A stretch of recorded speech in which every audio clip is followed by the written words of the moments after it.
বাংলাদেশের মানুষ গভীর আগ্রহ নিয়ে অপেক্ষা করছে মৃত্যুদণ্ডপ্রাপ্ত সেই ব্যক্তি এবং তার সঙ্গীদেরকে বাংলাদেশের মানুষ চায়। রক্ত সাগরের উপর দিয়ে এই সরকার দাঁড়িয়ে আছেন। শহীদ পরিবার এবং জুলাই যোদ্ধাদের পক্ষ থেকে আমরা একজনকে দিয়েছি। যেই পরিবার থেকে একজনকে দেওয়া না, পুরো শহীদ পরিবারকে সম্মানিত করা, পুরো জুলাইকে সম্মানিত করা। 2013 সালের 5 আগস্টের এই শাপলার ইতিহাসটা একটি বিচ্ছিন্ন ইতিহাস নয়, এটা কোনো বিচ্ছিন্ন ঘটনা নয়।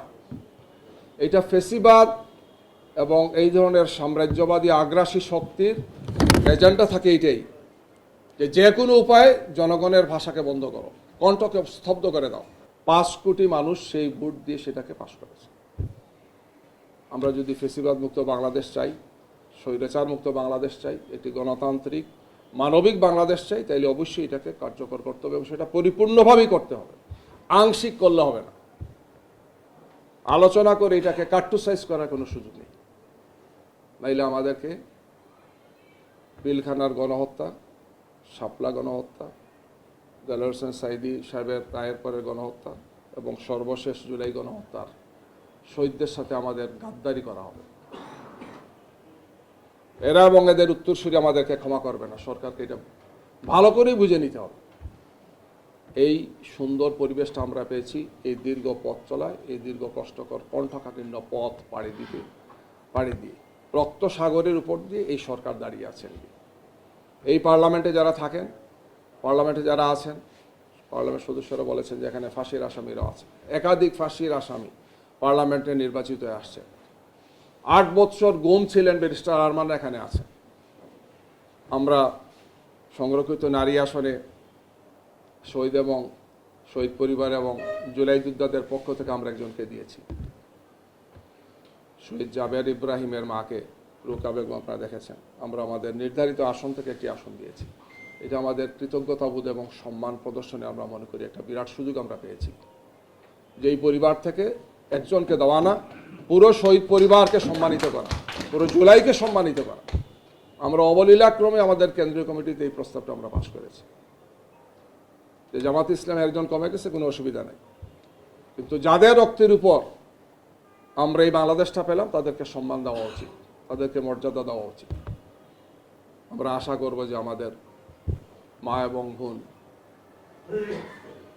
রুকেয়া বেগম তিনি সেই দায়িত্বটি পালন করবেন।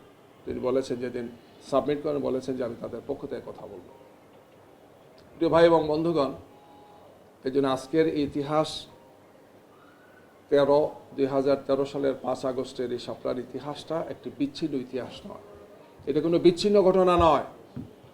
এটা ফেসিবাদ এবং এই ধরনের সাম্রাজ্যবাদী আগ্রাসী শক্তির এজেন্ডা থাকে এইটাই, যে কোনো উপায়ে জনগণের ভাষাকে বন্ধ করো, কণ্ঠকে স্তব্ধ করে দাও, প্রতিবাদ আর প্রতিরোধকে ধ্বংস করে দাও রাতের অন্ধকারে।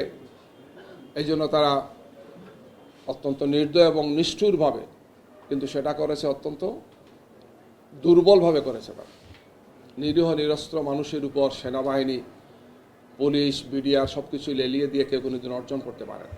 সাময়িক অর্জন হয়, কিন্তু সময়ের ব্যবধানে তাকে চড়া মূল্য দিতে হয়।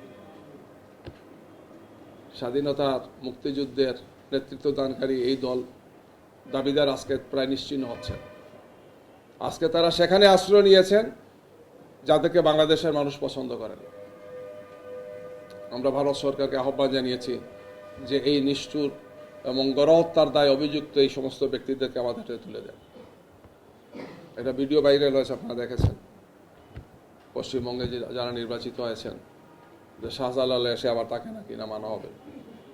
বাংলাদেশের মানুষ গভীর আগ্রহ নিয়ে অপেক্ষা করছে মৃত্যুদণ্ডপ্রাপ্ত সেই ব্যক্তি এবং তার সঙ্গীদেরকে বাংলাদেশের মানুষ চায়। যেহেতু এখানকার কোর্ট সেটা ডিসিশন দিয়েছে, আমরা কার্যকর করবো ইনশাআল্লাহ। নিয়ে আসেন, আমরা এখানে তার রায় কার্যকর হবে ইনশাআল্লাহ।